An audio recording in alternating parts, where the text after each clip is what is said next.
Lesbian couple who want a baby told by GP to sleep with a man.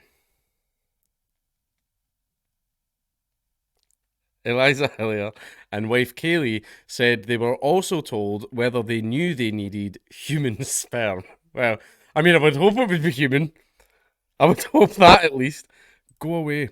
A lesbian couple looking to start a family have said that they were asked by a GP why they did not find a man to sleep with to get pregnant. Like, because that's how it works, you know. Alyssa Hillier, 32, and her wife Kaylee, 35, from Manchester, said they were also asked during the shocking consultation whether they knew that to have a baby they needed human sperm. Like, you know that, right? That's we're gonna have a little chat about the birds and the bees.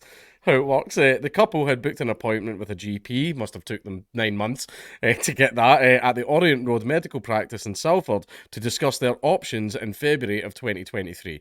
And for lesbian couples, it's a sperm donor, like yeah, or adoption or something like that. But they said that they did not know how to proceed and that his advice left them feeling scared, disappointed, and upset. The couple, who then decided to go private, have since found a clinic in Denmark and one in the UK where they have done 3 rounds of fertility treatment which failed. Which is. Don't know what clinic that would be then. Maybe the one me and my wife used. They are currently doing IVF and have spent in total around £15,000 on treatments. Have launched a fundraiser to cover their costs and to help them start a family. The pair are also launching a podcast about their fertility journey called No More Men. Then where's the sperm coming from?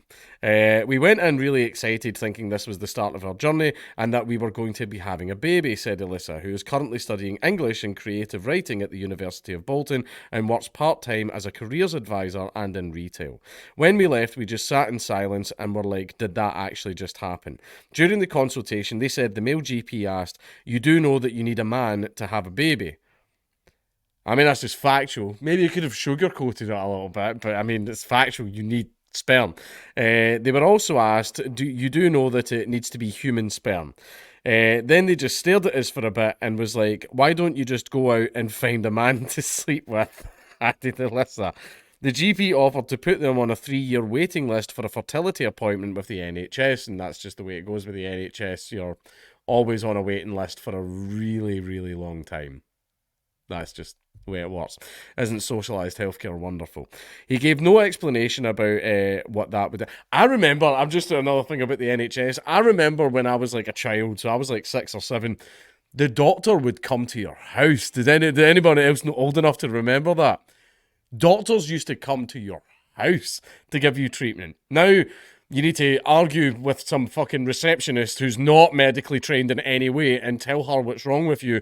One of my balls is much bigger than the other. Sandra, can I have an appointment, please? And then Sandra decides whether or not it's important enough for you to get an appointment, and then you get an appointment in like 2 months. That's the way it works now. I wonder what happened. What changed? Where did all the money go? He gave no explanation about what that would entail and basically says, I don't really know how to help you or why you're here, said Kaylee, a senior studio director for BBC Radio Operations. Yeah, there you are. It makes sense. All he said was, I'm going to put your name on this list and you'll get a call. He wasn't being rude or mean. You could tell that he was genuinely just trying to understand, added Alyssa. Well, at least they were charitable in that regard. He did suggest a number of times, why don't you just go find a... Weird. He did suggest a number of times, why don't you just go find a man? And we kept reiterating that I don't want my wife going off and sleeping with someone else. The couple said they could not believe this was really happening and even wondered whether they were being pranked on television. Do straight couples get asked if they know that you need human sperm to have a baby, said Kaylee. Well, no, basically, if it's a man and a woman, then, you know, hey ho, that'll sort itself by accident sometimes. But basically, like when it's 2 women, it's a sort of right. So you know that you need a sperm donor. You need male sperm in order to have a baby. That's something that you need. I think he was just clarifying that. I believe. They began researching private options online and found 3 possible procedures: intrauterine insemination and in vitro fertilization and reciprocal IVF. So basically, all of which require a sperm donor. With IUI, sperm is injected directly into the woman's uterus, the fun one, whereas in IVF, the egg is surgically removed from her ovaries and fertilized in a lab. To find out more, Alyssa and Kaylee booked a free consultation with the Care Fertility Clinic in Manchester and were invited to attend a fertility webinar. But they said the session focused primarily on IVF and male fertility issues, because the majority of time it is the man, because male sperm counts are plummeting and have been on a steady downward trend since the 70s. And it's because of microplastics and all manners of other stuff, as well as all the estrogen in the water. There was only one slide which said, "We can help same-sex couples," and it was a picture of 2 men, said Alyssa. It just really put us off the whole thing, added Kaylee. Just when they were about to give up, Alyssa spotted a news article about a same-sex couple who went to Denmark for their fertility treatment. They contacted DR's clinic in Aarhus, the country's second largest city, and were invited to have a one-to-one video chat with a nurse. She explained everything in a very low-key, natural way, step by step, said Alyssa. After our experience, we were almost worried about being a same-sex couple on this call, but she didn't even blink. The couple decided they would try IUI, as it was about £3,000 cheaper than IVF, which costs upwards of £5,000. That is correct. IVF is expensive, especially if you go private. She said basically, as soon as you start ovulating, just ring us and we'll book you into the clinic and do the procedure, said Alyssa. This guy walks in, zip. Like, no, it is just a case you get a sperm donor on a turkey baster. That's what it is. That's what happens. But hey, Dutch sperm, 6 foot tall, big attractive bastard. Then that's very European sperm. Now I'm just saying, if that would be what I would pick. I used to make jokes at the IVF clinic where I would make jokes to the nurses going, "Remember, 6.5 foot tall, rugby playing doctor. Whatever sperm looks like that, use that one." And then the nurses told me that I actually have Class A sperm. I'll bring this up every chance. I have paperwork. I bust fat nuts. I'm just the greatest of ropes, man. I shoot so much rope that my wife has to call that a cheat day. Right? That's how good I am. I literally have paperwork saying that my sperm is top notch.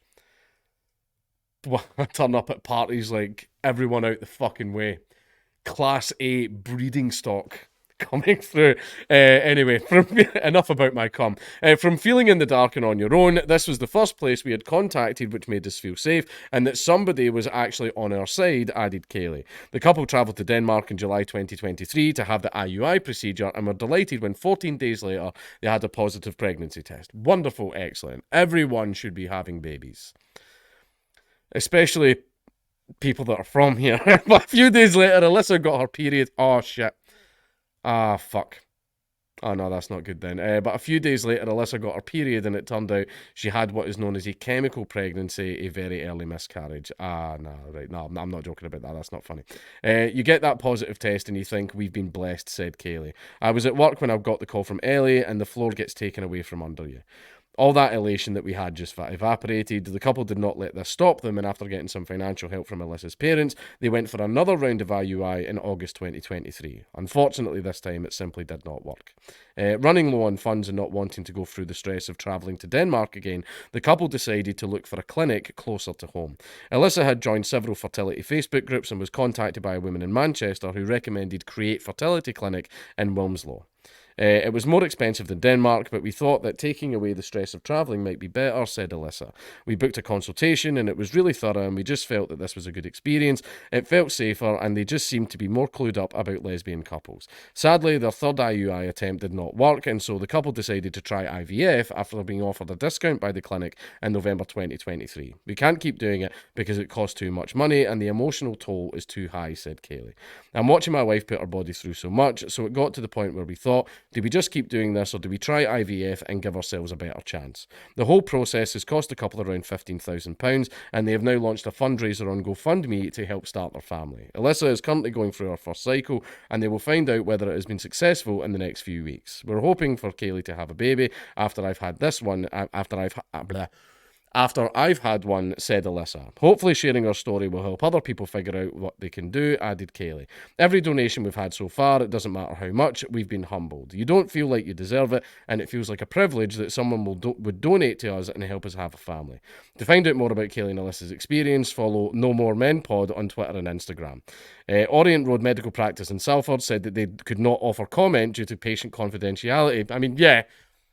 Why you can't? That's a legal thing. Why are you contacting the clinic? The Care Fertility Clinic has not responded to a request for comment. Yeah, because that is patient confidentiality. They're not allowed to discuss that stuff.